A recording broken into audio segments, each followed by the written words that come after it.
2024 жылдың 1 қаңтардан бастап азаматтар ұсақ жол көлік оқиғалары кезінде полицияның және соттың қатысуынсыз жеңілдетілген тәртіпте сақтандыру жағдайын ресімдей алады.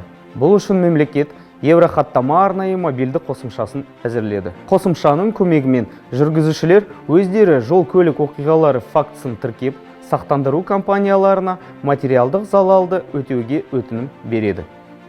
Еврохаттама арқылы жол көлік оқиғаларын рәсімдеу үшін міндетті 3 шарт бар. Біріншіден, ол жол көлік оқиғасына 2 көлік құралы ғана қатысқан кезде. Екіншіден, жүргізушілердің қолданыстағы сақтандыруы болса, және кім кінәлі, ал кім зардап шегуші екенінде келіспеушіліктер болмаған кезде.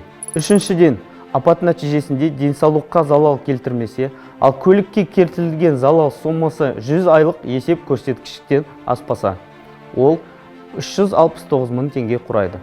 Осындай тәртіпте жол көлік оқиғасын рәсімдеу үшін мобильді телефонға Еврохаттама қосымшасын қосып алып, тіркелу рәсімін жүргізу және оқиға материалдарының фото және бейнесін салу керек. Қажет болса, қосымшаны тиімді пайдалану мақсатында жол көлік оқиғасының қатысушылары жақын жердегі полиция нарядына жүгіне алады. Олар оны пайдалану кезінде көмек көрсете алады. Еврохаттаманың артықшылығы неде? Біріншіден, азаматтарға ұсақ жол көлік оқиғаларын рәсімдеу үшін полицияны күту қажеттілігі болмайды. Тиісінше, жолдардағы кептеліс жағдайларын төмендетеді.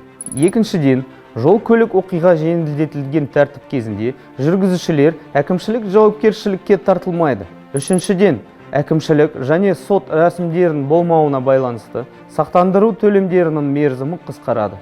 Егер бұрын осының бәрі 30-дан 90 күнге дейін уақыт алса, қазір хаттама тіркеу сәтінен бастап төлемді алуға шамамен 5 күн уақыты құрайды. Қорытындылай отырып, жүргізушілерді жол жүру ережелерін сақтауға және жол көлік оқиғалар болдырмауға шақырамыз.